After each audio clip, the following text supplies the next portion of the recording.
Shalom Ouvracha, mes chers amis, qu'est-ce qui fait le Mashiach toute la journée? Qu'est-ce qui fait le Mashiach toute la journée? Il est où?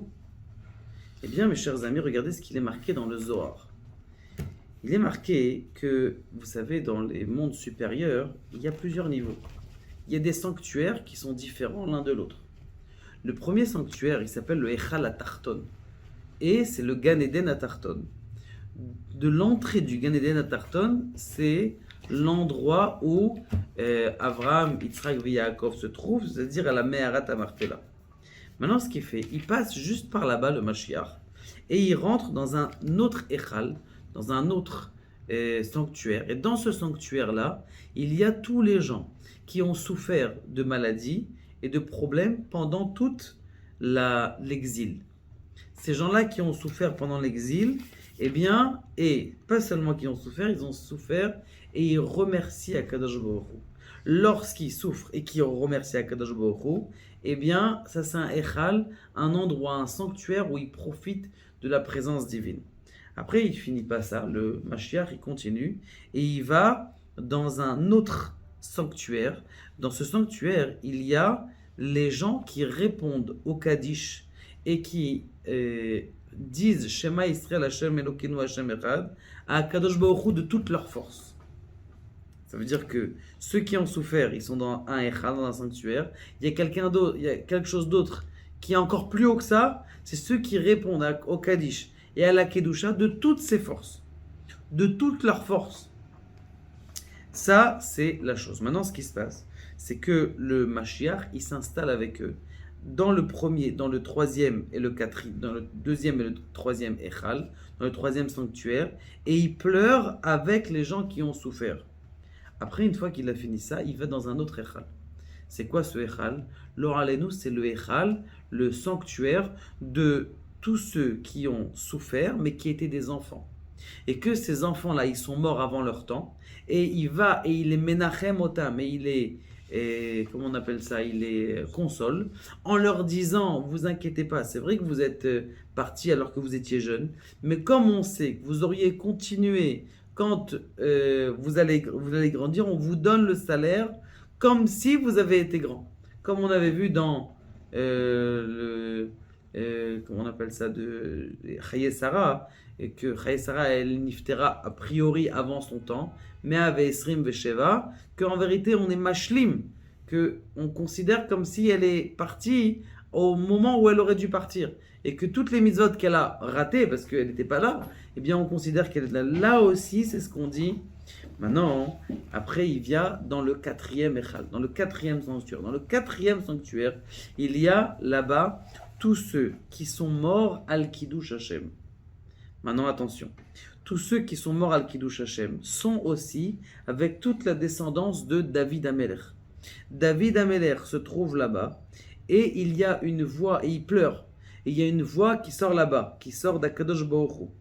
Et c'est la voix de qui? D'Akadosh Baruch Hu, pour les consoler, pour leur dire, vous inquiétez pas, Akadosh Baruch Hu, il va vous venger. Maintenant, ce qui se passe, c'est que le Mashiach, il s'habille d'un habit. C'est quoi l'habit du Mashiach? Un habit de tous les gens qui sont niftar. Alors, alléluia, il y a eu des attentats. Tous les visages de ces gens-là qui ont vécu un attentat, ils sont imprimés sur l'habit du Mashiach. Et cet habit-là, le Mashiach, il le garde. Il le montre à tous les tzadikim dans le Gan Eden. Pour leur dire, il faut se bouger là, les tzadikim. Il faut qu'on prie, il faut que vous priez pour tous ces tzadikim qui sont morts cette semaine. Et Akadosh Baruch Hu, il va prendre cet habit-là au moment de Milchemet Gog ou Magog. Et les goïms vont dire, oh, mais pourquoi tu nous fais souffrir? Qu'est-ce qu'on a fait nous? On n'a rien fait. Pourquoi tu nous fais des tremblements de terre? Pourquoi est-ce que tu nous fais des catastrophes naturelles? Pourquoi est-ce que c'est sur nous que la bombe atomique elle est tombée? Pourquoi est-ce qu'il y a chez nous des guerres? Il leur dit, ah, vous croyez que il n'y a pas de din et pas de jugement? Mais je vais vous montrer, regardez. Celui-là, c'était tué. Il a été tué par tel peuple. Et celui-là, il a été tué par tel peuple. Ce juif, il a été tué. Et alors, allez-nous, vous savez que les Cosaques, qui étaient proches de l'Ukraine là-bas, qu'on souhaite du bon à tout le monde, c'est ce qu'on veut à tout le monde, mais en tout cas, eh bien, ce qu'ils faisaient pendant la guerre de Tachar, c'était à peu près il y a 100 ans, ils prenaient les Juifs, ils les dépeçaient. il leur enlevait leur peau, il les laissait comme ça, sans les tuer. Pour dire que genre vous allez souffrir comme ça, gentiment, gentiment. Il y en avait d'autres qui les enterraient vivants. Et donc ça, c'est tous ces visages de tous ces tzadikim qui sont morts, juste pour une raison, ils avaient la faute qu'ils étaient juifs, les pauvres. Juste pour une raison, eh bien c'est imprimé sur l'habit du Kohen, du Mashiach.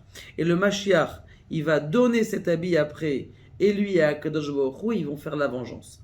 Maintenant, tout ce temps-là, que le Mashiach, il est dans le ciel, il est dans ses Echalim, eh bien, il est avec les tzadikim, il est mit'aden, il profite, et il envoie des profits à tous les tzadikim qui sont sur terre. C'est-à-dire, tous les chidushim de Torah, le bonheur qu'on a maintenant, en vérité, c'est entre guillemets une vengeance. Akadosh Baruch Hu, il dit, attends, il y a des gens à venger, on ne peut pas les venger encore, c'est pas encore le moment de venir venger.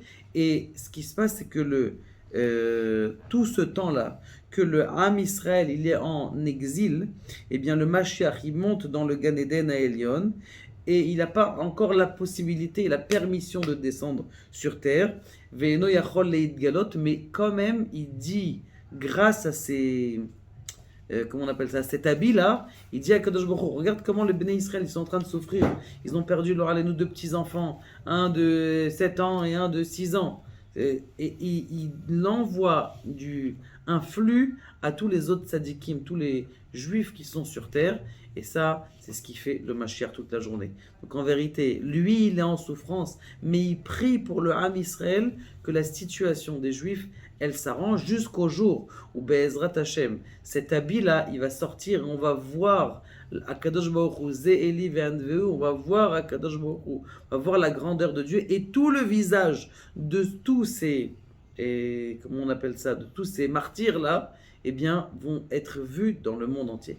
Agav, nous, on voit que c'est une tristesse, mais le Rav Yosef Karo, il priait tous les jours et il demandait à Kadosh Baruch Hu de mourir al Kiddush Hashem, tellement le plaisir que ceux qui meurent parce qu'ils ont eu la faute d'être juifs, entre guillemets la faute, ils ont eu juste eh bien, à Kadosh Baruch Hu, eh bien, il les met dans un niveau d'une élévation spirituelle qui sont dans des chalot et ils voient, eux, ils ont le mérite de voir tous les jours le Mashiach, ils ont le mérite de voir cet habit que Akadosh Baruch Hu va s'habiller le jour de Gog ou Magog. Baruch Adonai, la Olam, Amen, Amen.